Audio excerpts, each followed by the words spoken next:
Will we start off with doom and gloom today? Well, depends on where you are in the markets. Samsung, SK Hynix, and Micron sued over alleged DRAM price fixing amid record memory costs. Lawsuit claims coordinated HBM shift was covered to curtail DDR3 and DDR4 production. Oof. I mean, you're telling me RAM going up 600% wasn't organic? I would like to highlight these guys have been convicted of price fixing before. Yeah, I think I saw where this is not the first time, but let's read this article by Luke James here. A California class action accuses the three memory makers of choking DDR3 and DDR4 supply. Samsung, SK Hynix, and Micron were sued on June the 25th in the U.S. District Court for the Northern District of California, where 17 plaintiffs accused the three memory makers of illegally coordinating to restrict DRAM supply and inflate prices that the complaint says have risen roughly 700% over 4 years. The class action, filed as Garzaguirre versus Samsung Electronics and assigned to Judge Noel Wise, invokes Section 1 of the Sherman Act and targets companies that together hold around 90% of the global DRAM markets. Weren't we supposed to avoid monopolies? Now, Samsung and SK Hynix have pleaded guilty to criminal DRAM pricing fixing once before, with the latter paying a $185 million fine in April 2005. Fool me once. So roughly 20 years ago. Let's just say 20 years ago. They probably thought that was enough time, huh? They probably forgot about us, right? Only $185 million? Yeah, a little slap on the hand. That was 2005 money, though. Still a slap on the hand, man. The complaint argues that the three companies use a coordinated shift toward high bandwidth memory, HBM, the stacked DRAM that feeds AI accelerators, as a cover to curtail production of older DDR3 and DDR4 modules. That contraction in commodity DRAM, the plaintiff argues, pushed prices to record highs, while no rival could step in. Building a new DRAM fab costs tens of billions and takes years, leaving the incumbents free to cut output without fear of being undercut. The named plaintiff includes 14 individuals and 3 small PC businesses, among them Troy's Computers and Florida Repair Outfits, My Florida PC. And they cite Apple's recent iPad and Mac price increases as evidence of the squeeze. They're seeking class status, an injunction, and treble damages as a result. However, this case revisits a precedent that was already established in the same courthouse. A 2018 class action brought by law firm Hagens Berman made similar claims about parallel production cuts, and the district court dismissed it in 2020. The Ninth Circuit upheld that dismissal in 2022, ruling the trio's conduct was more likely explained by lawful, unchoreographed free market behavior than by an illegal agreement. If you're listening to this right now and you're thinking, Cross, this just sounds so boring, I don't care. You know, if people were colluding together and driving up the price of their hardware, and you know, this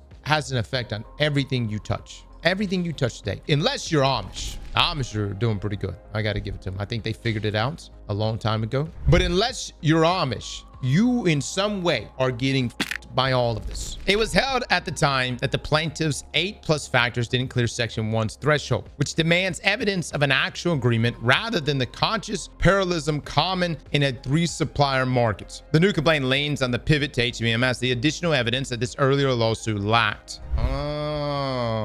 Demands evidence. So unless these companies stand up and they go, yeah, we did it. We're doing this. We're driving the price up. We're fucking you. Unless they do that, they must be innocent. Just this is all the market pushing this up. That's right.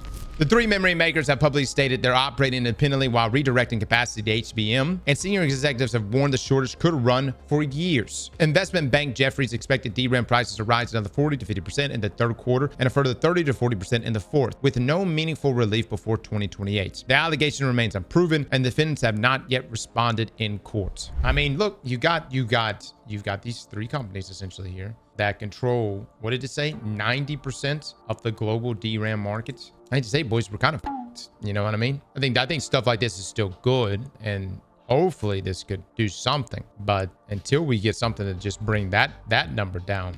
Yeah, and this is what's so crazy to me. It's been like this now for decades. Why haven't we jumped on this? Like, of all the things that gets invested into here in the US, why haven't, and I know it's a big upfront cost, I get it. It's expensive. But of all the things that get subsidized, especially now more than anything, but this should have been done so long ago. Making memory is extremely complicated, time consuming, and expensive. You know what else is expensive, Reven? Companies increasing prices on you by 700%. That's also extremely expensive. Look, all I'm saying is this problem that we see today, it won't go away. Yeah, if anything, it's going to get worse. And at some point, you know, someone's going to have to step into the market here. The thing is, guys, I don't see prices dropping anytime soon because these data centers are just getting built left and right.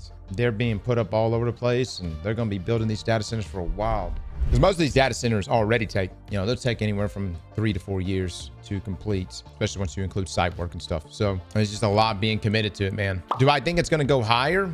It may go up. I don't know. Actually, really, a lot of it depends on this lawsuit, how much pressure that puts on it. If they do, in fact, find that these companies are essentially price fixing together. I think the most concerning thing that I have been told here recently, I was talking to Legendary Drops, and we were just chatting about, you know, essentially just the price of hardware. And his theory is that he thinks that the prices are going to continuously just keep going and going and going until no one owns anything, until no one owns any hardware. And with all the data centers being built, the goal will be you and I, when we go to play video games, it will be streamed to our monitor. Kind of like Stadia back in the day, but we're getting priced out of it, right? Rather than it being actually like a potentially better alternative to gaming, you're getting price out of the market. And so the only way you can play video games and enjoy your hobby is to what? To subscribe, get another subscription. This would be a cloud hardware subscription.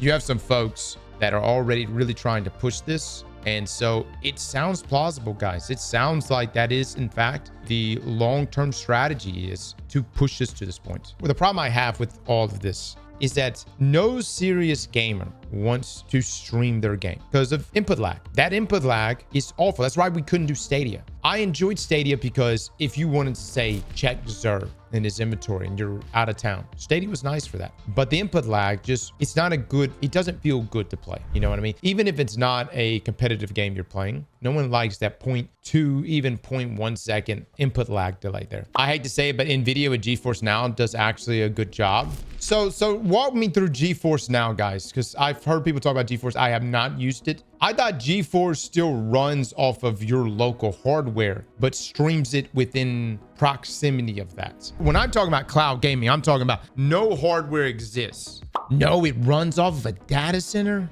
You can cloud stream your entire Steam library. Oh my God, is it actually good? It's the bomb. Oh, Jesus Christ. Let me look up. What's the GeForce? Mod, send me a link for what GeForce costs. So you have your basic rig, access to 2,000 games, 1 hour gaming sessions, 1080p resolution, up to 60 frames. Yeah, no, I don't know about that. Performance, $65 a month, access to 4,500 games. Oh, but you get 6-hour gaming sessions. Oh my God.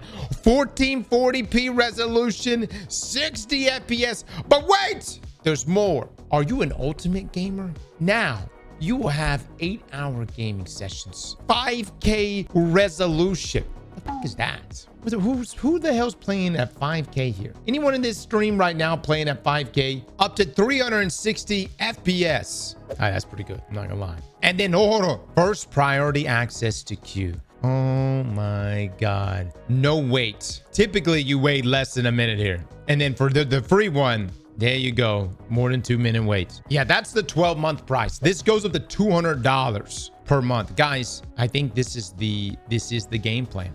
The game plan is to drive prices up like crazy. Essentially push the consumer out of the market to then offer them an alternative.